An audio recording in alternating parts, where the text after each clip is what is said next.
Hello everyone and warmly welcome है आप सभी एस्पिरेंट्स का आईएफएस के शानदार प्लेटफॉर्म के ऊपर। और एमएससी एंट्रांसेस की अगर मैं बात करूं तो रिसेंटली आईआईटी जाम बीटी का जो है वो रिजल्ट अनाउंस हुआ है और आईएफएस के बच्चों ने जो है बहुत शानदार परफॉर्मेंस दिया है इस एग्ज़ाम में। उसी के साथ साथ बेहतर रैंक के साथ इन्होंने क्वालिफाई किया है। तो ऐसे ही एक कैंडिडेट से आज हम मिलने वाले हैं, जानते हैं उनसे उनकी जर्नी के बारे में, क्या क्या उनके स्ट्रगल्स रहे, किस तरीके से इन्होंने प्रिपरेशन किया, क्या क्या बीच में इनको दिक्कतें आई, और उसी के साथ साथ क्वेश्चन प्रैक्टिस किस तरीके से की, टेस्ट सीरीज कैसे लगाया, मॉक टेस्ट कैसे की, रिवीजन किस तरीके से किया। तो ओवरऑल हम जानेंगे उनकी पूरी जर्नी को, फ्रॉम द एजुकेशन से लेके क्वालिफिकेशन तक, सक्सेस तक। और ताकि जो है आने वाले जो भी एस्पिरेंट्स हमारे ये देख रहे हैं तो उनको भी हेल्प हो जाए, और उसी के साथ साथ इनसे मोटिवेशन लेके, इनसे इंस्पिरेशन लेके उन्हें वो भी अच्छे से पढ़ाई करे और बेहतर रैंक इन्हीं की तरह ही हासिल करे। ठीक है, तो चलिए जानते हैं उनको ही, उनकी ही जर्नी को। तो हेलो। Hello sir. तो थोड़ा अपने बारे में इंट्रोड्यूस कीजिए हमें। सर मेरा नाम जसवंत कुमार है और मैं जालोर ज़िले से राजस्थान से बिलोंग करता हूँ। और मैंने आईआईटी जैम का एग्ज़ाम 2025 ऑल इंडिया रैंक 314 से क्वालिफाई किया है। ओके, तो आपने 314 से एक एग्ज़ाम को क्वालिफाई किया है आईआईटी जाम जी बीटी सर। के। तो फिर आपने इतने बेहतरीन रैंक से एक एग्ज़ाम को क्वालिफाई किया है, तो फर्स्टली आपको मैं कॉन्ग्रेचुलेशन करना चाहता हूँ मेरी तरफ से, पूरे आईएफएस फैमिली की तरफ से। Thank you sir, thank you very much. और मुझे अब ये बताओ कि आपकी एजुकेशन या फिर प्रिपरेशन जर्नी क्या रही थी, ओवरऑल पूरा प्रिपरेशन आपने किस तरीके से किया, थोड़ा बताइए ज़रा। प्रिपरेशन सबसे पहले सर मैंने 6 महीने का पहले कोर्स लिया था आईफा से। उसके बाद 6 महीने का कोर्स लेने के चॉइस में एक्चुअली मैंने लिया था पहले। तो उसमें मैंने क्वालिफाई रैंक से थोड़े 2 नंबर मेरे कम थे उससे। तो क्वालिफाई मैं नहीं हुआ था, 2024 में मैंने दिया था पहले। तो उसके बाद कंटेंट मेरे पास था, सिलेबस जो भी प्रोवाइड कराया था सर ने वो मेरे पास था ही। तो उसको वापस मैं रिवीजन करता रहा और यूट्यूब पे सर जो मेंटोरशिप जो थी वो मिलती रही। तो उससे मैं डेली का प्रैक्टिस सेशन सर करवाते थे तो उससे लेके करता था। ये था सर। और मेन जो मोटिवेशन जो था वो था सर नीट में जो पहले पिछली बार दिया, जो 12वीं के बाद दिया था सर, तो उसमें नहीं हुआ था। तो एक ये चांस था कि आईआईटी में जा सकते हैं कॉलेज, इसलिए वो हमेशा रहा कि इसमें नहीं हो पाया तो एक मौका है अपने पास तो इसमें भी अपन कर सकते हैं। तो ये ओवरऑल सर मोटिवेशन ये था मेरा।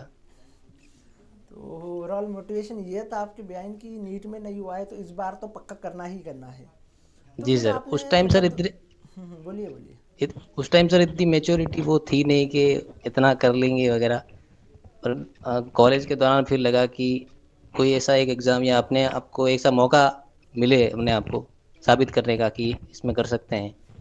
तो वो एक मौका मिल गया तो इसके बाद पीछे मुड़ के सर देखा ही नहीं, फिर तैयारी में लग गए। अच्छा अच्छा। तो आपने फर्स्ट बार भी अटेम्प्ट दिया था जबकि आपका 2 मार्क से रह गया था। तो मतलब ये तो हाँ सर। बहुत बुरी बात होती है, क्योंकि एग्ज़ाम अगर 10 मार्क से रह जाए तो उतना बुरा नहीं लगता है जितना 2 मार्क से, 1 मार्क से, हाफ मार्क से रह जाता है। जी तो सर। फिर मतलब आपने पहले अटेम्प्ट में ऐसी क्या गलतियाँ की थी कि जो आपने सेकंड अटेम्प्ट में उनको दोहराया नहीं और आपने और अच्छे से प्रिपरेशन किया इस एग्ज़ाम्स के लिए।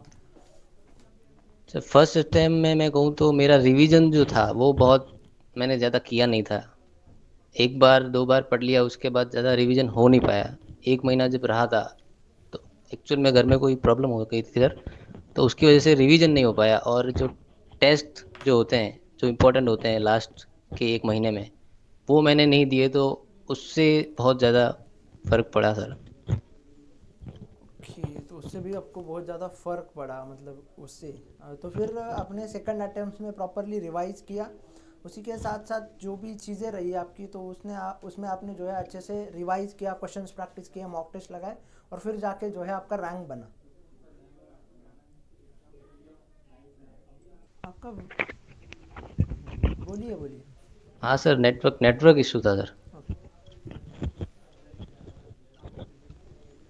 तो फिर मुझे जी ये सर। बताओ कि रिवीजन हो जाए, क्वेश्चन प्रैक्टिस हो जाए, टेस्ट सीरीज हो जाए, ये कितना हेल्प करता है आपको।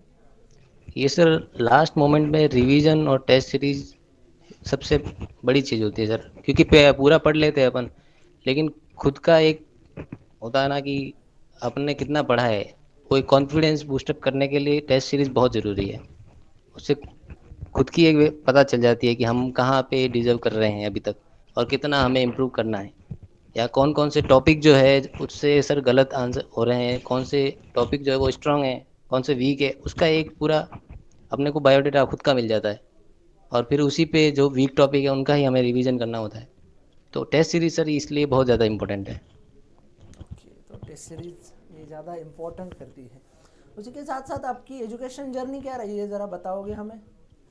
एजुकेशन जर्नी में सर 12th के बाद 1 साल तो नीट का प्रिपरेशन किया था केवल। उसके बाद मैंने ओपन स्टडी से ही बीएससी अपना पूरा किया है। उसके साथ साथ ही मैं मतलब टीचिंग भी करवाता था, जॉब जॉब के थ्रू। तो उसमें जब फाइनल ईयर में था तब मेरे एक दोस्त थे, उन्होंने भी आईआईटी जैम निकाला था।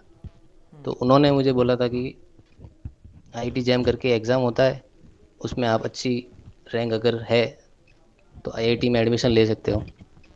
तो उससे दोस्त के थ्रू पता चला कि ये एग्ज़ाम होता है। तो फिर पहले तो यूट्यूब से तैयारी करने का सोचा, फिर सोचा कि कोर्स लेना चाहिए, तो फिर उसके बाद मैंने बैच लिया 6 महीने का। उसके बाद मैंने स्टार्ट किया ये।